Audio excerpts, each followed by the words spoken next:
Hey, good afternoon. This is Lebanon in Depth, and this is our first of 2 holiday shows. This is kind of the spirit of what we all should be, is to pull together and to help one another. And we have today with me, we have a really wonderful organization. It's Good Beginnings of Sullivan County. And I, of course, went out, my standard, is because I take all the benefits. I buy eggnog and I buy Christmas cookies for these shows. So I'm off my diet, only for the show though, only for the show, and then I'll be back on it. So if Dr. Socher is out there watching me, it's just, you know, I'm just doing this for the show. It's part of showbiz. So with that, I'd like to introduce Ellie Tsetsi, and I'd like to have you talk about Good Beginnings of Sullivan County and a little bit about your role, and then how we're going about with this organization that I just greatly admire and serving and helping others. Thank you, Greg. Thanks for having us on today. And happy holidays to you and to all of the wonderful people who work for the City of Lebanon and live in the City of Lebanon. Good Beginnings of Sullivan County covers not only Sullivan County, but Grafton County as well, Lower Grafton County, the City of Lebanon. So 2 counties actually get covered to some degree. Right, and we originally were only in Sullivan County, and then we expanded our services into Lower Grafton County probably 3 or 4 years ago now. And we provide professional home visits to families who are struggling as parents generally. They are either pregnant and have some complications or are at risk for complications, or have a child, a baby or a young child, and they need additional help. We provide nurses, certified parent educators, and a licensed mental health worker who go into the home and help children and families to get off to the best possible start in life. So this is a great program for us to be on, because at Christmas time, the focus often is on children. Yes. And we are very happy to have the focus on children at this point. The needs of families at this time are significant. We're seeing a lot of families where parents have lost their jobs, families that have special health needs, children with special health needs, and there is a lot of need out there. And so our role is to go into the home and help parents in their own environment and help the children get off to a really good start in life. We know, all of the research has told us now, what we've always known intuitively, but now there's a science base to tell us that those first years really count. They make a difference not only in the first 5 years, but they make a difference for the rest of one's life.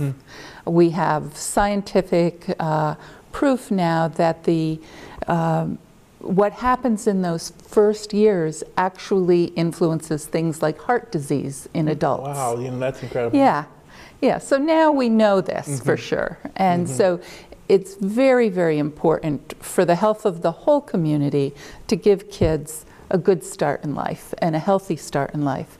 Prevent trauma, prevent poor birth outcomes, and to promote the best possible health. Socially, physically, emotionally, nutrition, the whole range of health. Just the whole 360-degree approach to when Good Beginnings of Sullivan County enters into a situation with a person that you're serving. It's like, sounds to me like it's like real wraparound, looking at the situation, assessing it. Exactly. We do kind of a variety of things, but we provide care coordination and case management. We assess needs. We do a lot of screenings, developmental screenings of children, depression screenings of mothers.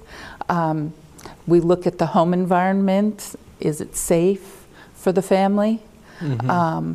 And we do a lot of work with collaborating agencies to make sure that families have the services that they need.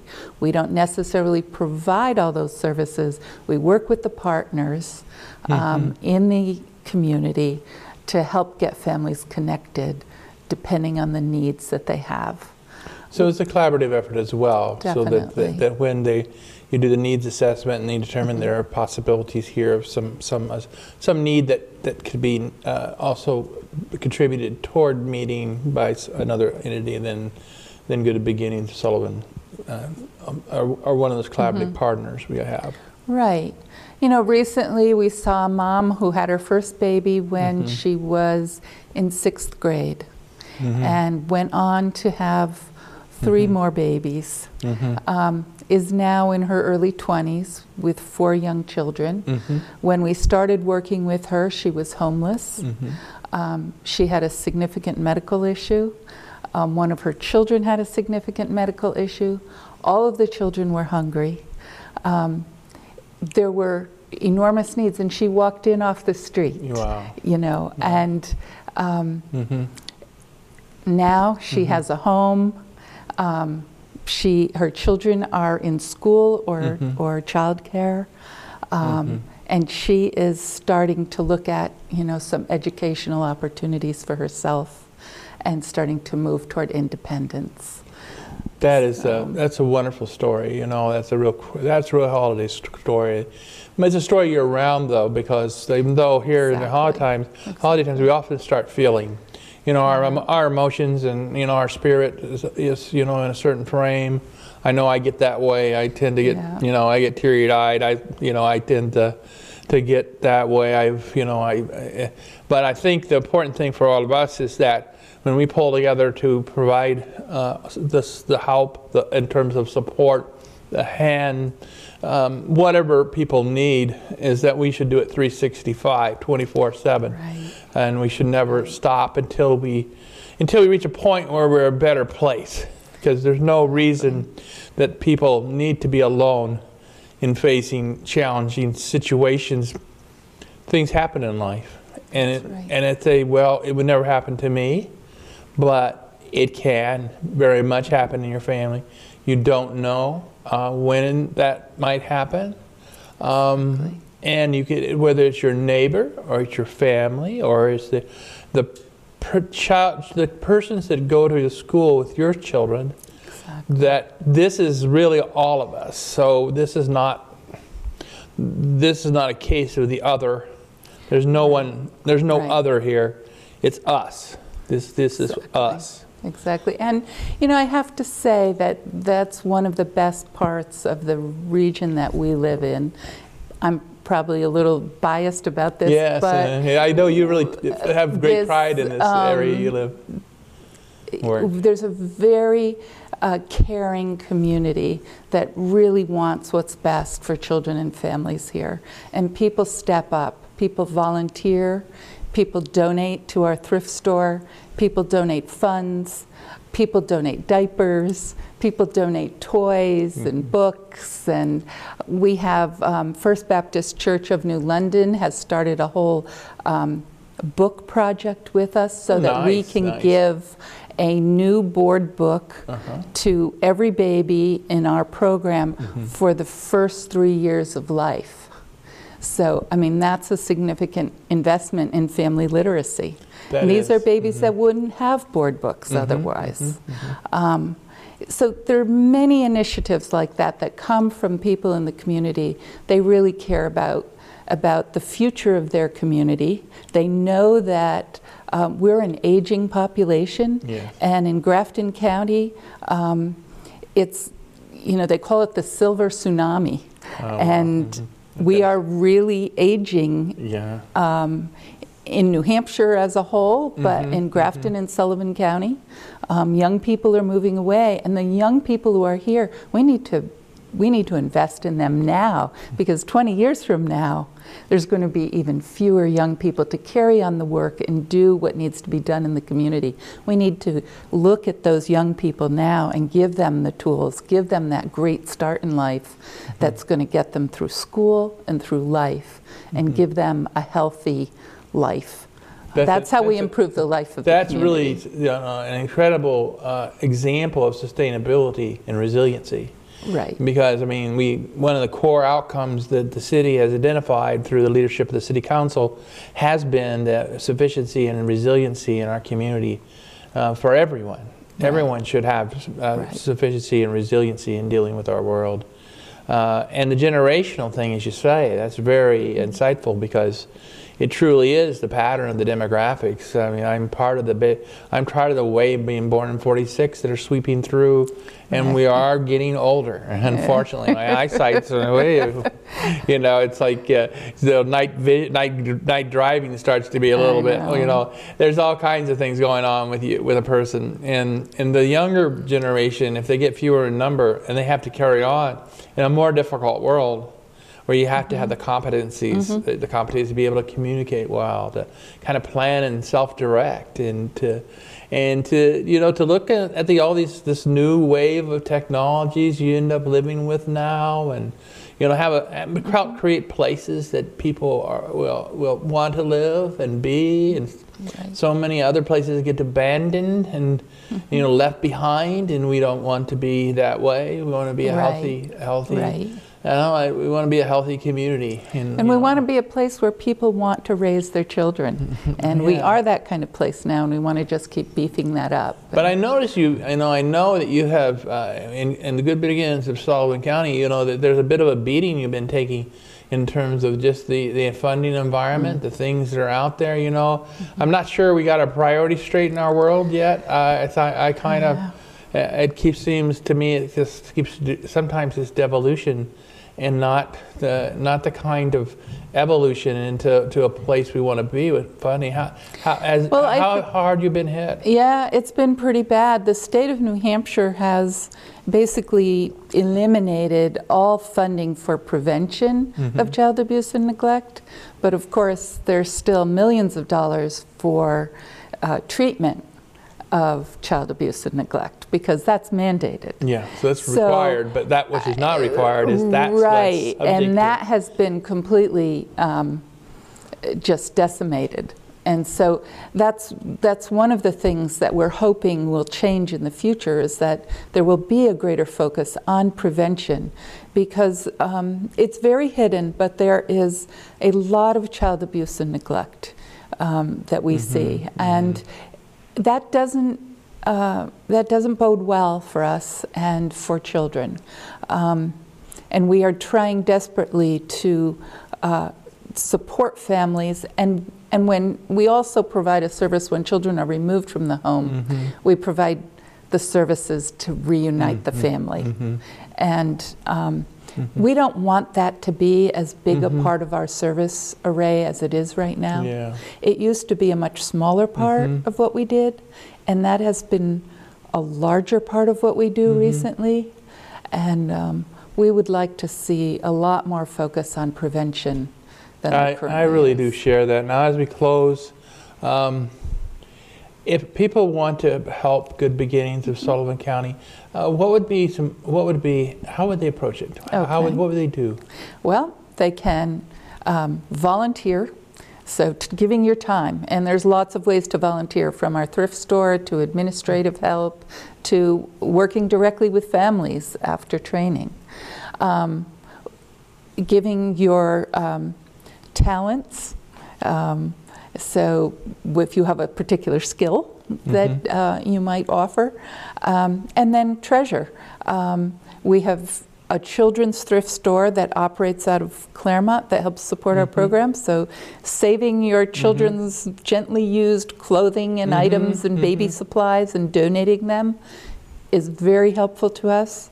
And then certainly making donations. This time of year is really the time of year that we solicit donations to our annual appeal, and they can go on the website, gbnh.org, and give a donation. That's very helpful to us. That's great. And what we'll do is we'll put the website up on the show today so that people will see the website and they'll go right to the website and follow the website's quite well put together. I've went into it. It's really great, and go into it. Well, I guess the message here for Good Beginnings of Sullivan County is they're doing wonderful work for our community, and I want us all to think about strongly how we can better support them in that effort, and let's all do our part. My first role in life as a theater person was as Scrooge in my 6th grade class, and I was Scrooge. And I don't think we should be a humbug Scrooge. I think we need to be the Scrooge that saw the light, what the future would lie, and that the future can change because we can change. And so we should change and do better, and pull together and do better by Good Beginnings of Sullivan County and the other providers we have who are trying to serve people. They're with us. Let's help them. Thank you, Ellie, and give my thanks to all the members of your Good Beginnings of Sullivan County. And you're going to have to take a cookie and take your eggnog with you, and have a delightful holiday season. Happy holidays, Greg. Yeah, happy holidays. Thank you so much. Hi again, this is Greg Lewis, and my guest here today on Lebanon in Depth is just a wonderful organization, and it really provides our great home care nursing and great hospice care. And I have with us our development director, and Catherine, could you just introduce yourself and then describe the name of the organization so it could be properly characterized? Sure, Greg. My name is Catherine Hogan. I'm Director of Development and Community Relations, and we have quite a handle for our organization. It's the Visiting Nurse and Hospice of Vermont and New Hampshire. You can say VNA of Vermont and New Hampshire if you want to shorten that a little bit. Okay. And as you said, we are a very big part of the healthcare safety net in the Lebanon area for people at risk, and not only for seniors, but people of all ages, but a great deal of the people we serve are 65 and older. As you said, we provide home care, home health care, hospice, pediatric care for people who are dealing with children with chronic illness, and wellness and community programs for seniors in the community. Well, that's very diverse, and I think I think of you all as, you are the ones that you take our health care right to the grassroots, and these very just incredible, impactful situations people face in life. Whether, whatever it is, post-hospitalization, where we go into deciding how we're going to, in terms of our last days. These are just, they're critical situations, people trying to get themselves back into condition to try to recover from whatever they've gone through. There's so many things out of them. And in your role, what do you see as some of the essential services that your organization provides? Well, as you said, it's a very intimate relationship that we end up having with the people that we serve. Our field staff, our nurses and social workers and licensed practicing nurses and home health aides, there's a whole team that really wraps around people. But what they end up becoming really is a very intimate part of many households throughout the area. We made in the last year, just in the city of Lebanon alone, more than 10,000 home visits to people, which means essentially it boils down to every single day there's at least 27 times a day where there's a nurse or a physical therapist who's visiting someone in the community. And often what we find is that for some of these folks, it might be a frail, isolated elder whose family is either gone or lives somewhere else. And sometimes that visit from one of our nurses or one of our field staff is the only contact they have with anyone. So it's much more sometimes than just the health care, the important health care that they need. It's that intimate contact. And this has been going on for generations. We've been around for over 100 years. And most of the time when I talk with someone on the street, they can point to a time when their great-grandmother or their grandfather or their mother. That's right, because over the course of our lives, we go through times when we need help. And what's happening in our changing healthcare system now is that what used to be just a nice, important home-based visit from a nurse is actually becoming a much more critical part of the full healthcare system of delivery. We're not staying in the hospital for days and days after our surgery. We're going pretty well home. Out of there fairly fast. So you want to be able to be sure that the care you're getting once you get home is as excellent as the care you were getting when you were in a hospital bed. Yes. So that makes the importance of what we're doing all the greater, and it raises the cost, it raises the level of skill that we have to have in these teams, and it makes us, again, a much more crucial part of the health of the people that we serve. Well, that's wonderful. You know, and such dedicated people. I know I happened to visit I have this really a schedule where I try to have a listing time for the different service providers in our community, and I was over at your place. Great. And that was last year. You were so busy. We kept missing one another this year. So I'm going to make sure that you're the first one to be visited. I usually start the visitation in May, and I was impressed by how bustling it was. It was over there on Bennington. Benning Street. Benning Street. And it was bustling. It was just wow. You know, and just things are happening, and you can imagine. I can sense the energy there. Definitely. We have about 150 different field staff, and we're serving not just Lebanon, although Lebanon is definitely one of the largest concentrations where we work, but we cover a 4,000 square mile area. Wow, that's a long. That's really a distance. It is, and our nurses altogether put about 1.5 million miles on a year. Wow. And they're going into rural areas where, like I said, some of these folks are really isolated. Yeah, the isolation piece. So tough on a person. Absolutely. I mean, with the plans with the city, one of the biggest issues, whether you're talking about access to health care or education or other social services, is transportation. Oh, yeah. So having services that are coming to you and coming to the community is so essential. It's such a circuit riding thing. And to bring health care to people. And help relieve the isolation to people and the contact to people. And make them feel connected to a community. I mean, our nurse will go in and at that point in time, the patient maybe isn't, the IV, drip isn't the critical thing, but talking to the wife or the other caregiver in the household who's saying, you know what, we need food stamps. We don't need an IV drip. And so our social workers are there, our field staff are there, and we're really a network for them. So when you do the assessment and in developing the plans where you work together with the patient and their family in developing a plan for the care and what the services are needed, there's a lot of look-see at the different aspects of whatever the experiencing is going on there in that house or that home or that apartment or wherever that may be. Because we know that's all those things are factors that affect health risks. Yeah, it all comes back, and I know it's really fast. Today is so different, in health risk calculations where before, I kind of grew up in actually there was house calls.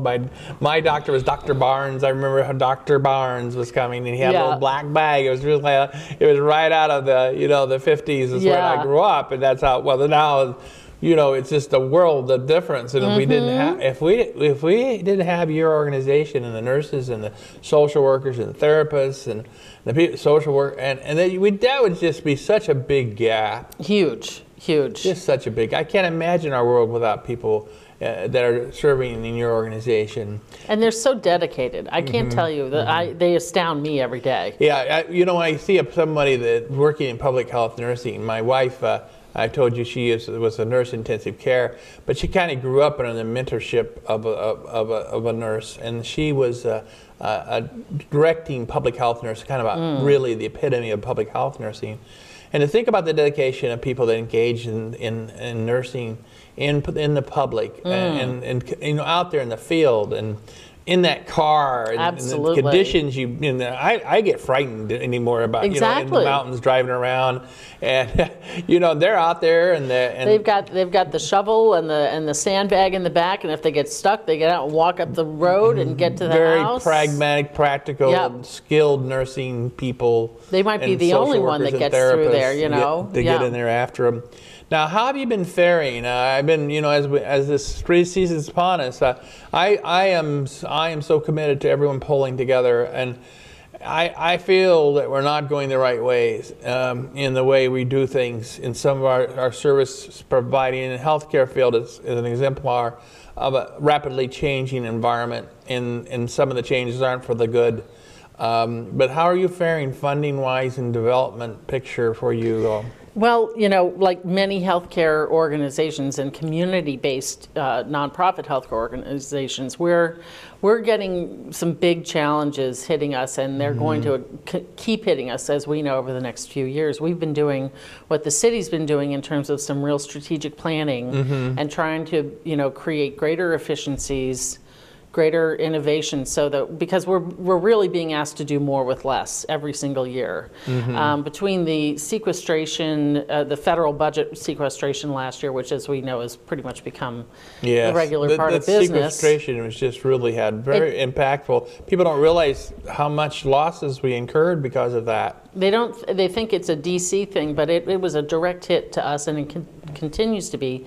And a very large proportion of the services we provide, we're reimbursed for a great deal of that through Medicare and Medicaid, and then the support we receive from the community helps to cover costs of care that exceeds that cost. Plus, we serve everyone, regardless of ability to pay. So we really rely on community support to create those buffers, so we don't have to turn anyone away. But the adjustments that are happening now and in the years to come with the Centers for Medicare and Medicaid rate reimbursements mean that we are, it's as if we were a company building something and starting at a certain point. We're going to be producing it at a greater cost than we can ever bring back in. Kind of what you're faced with property taxes. Yes, how do you strategically think about making sure you stay strong and bring everyone together and leverage the resources you have without being completely dependent on one source? So it's a single struggle. Source funding is it's just not the way we need to do business. It's not the way we need to care for each other, because there are diverse economic components around us. They're shifting all the time. They're shifting all this movement, and there's a lot of vibrancy in this region, unlike other regions where it's more kind of devastated and ingrained. We really have this vibrancy. And we need to figure out how we can tap into it and share that vibrancy among all of us, because as I've said in my visits with all the folks that serve our community, we have to contribute to the common cause. And we have to figure out how to do that sort of thing. And we really can't do the pile-on and the property tax single source. No. Because that just doesn't make any sense. That's not a sensible thing. To say you're going to you're going to get all the money out of the fact somebody owns a parcel of property. That wealth is not measured by parcels of property anymore. No. Wealth is measured by many things. You have all these different types of investments, these types of incomes, these types of how profits are generated, and how you use things, and certain uses should have some attachments in terms of income. It's that there's no free lunch for this situation, and we have to pay, and let's just reprioritize. Exactly. Let's just reprioritize. Take all the wealth, and let's all do it together. And as those who contribute also help in deciding how the dollars shall be spent.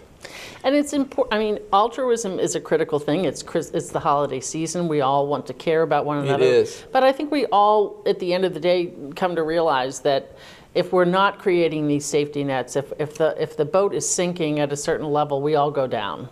I think these services, and I know that you've made sure that in the outcomes with the town, there's a real focus on, as you say, sufficiency and resiliency. And I think making sure that whether it's healthcare or education or nutrition, that everybody gets access to resources and has the opportunity to thrive is important to all of us. Absolutely. I think we all have a natural law-given right to have our physical needs met. We have the same feeling about our needs, to our emotional needs, and needs to be loved. We need to learn together, because we stop learning, then we stop thriving. And we need to all live for generations. Not just think of our present generation, but we have to live for the generations that are with us now, the new ones. I love them. They're young and they're wonderful. And we need to live for the generation that's going to follow.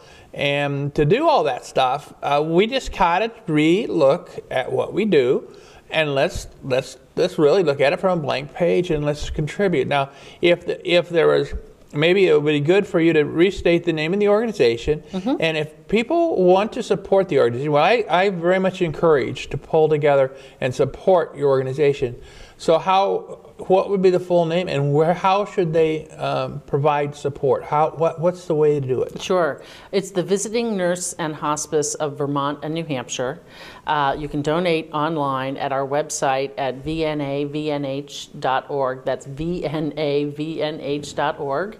One thing that we find is very rewarding at the holidays is to make a gift in memoriam or in honor of someone. Instead of getting another tie or another scarf, you can make a gift in their honor to the VNA, and that money helps people in need and helps people feel good about the holidays. Or you can mail a check to P.O. Box 976, White River Junction, Vermont, 05001.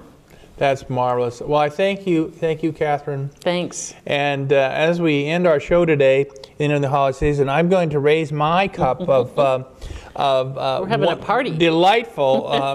This is local, beautiful eggnog, and we toast to the nurses, to the therapists, to the social workers of the VNA of Vermont and New Hampshire, and all those who care for others, and we toast those who are being cared for. Here's Thank to you. Happy holidays. Happy holidays.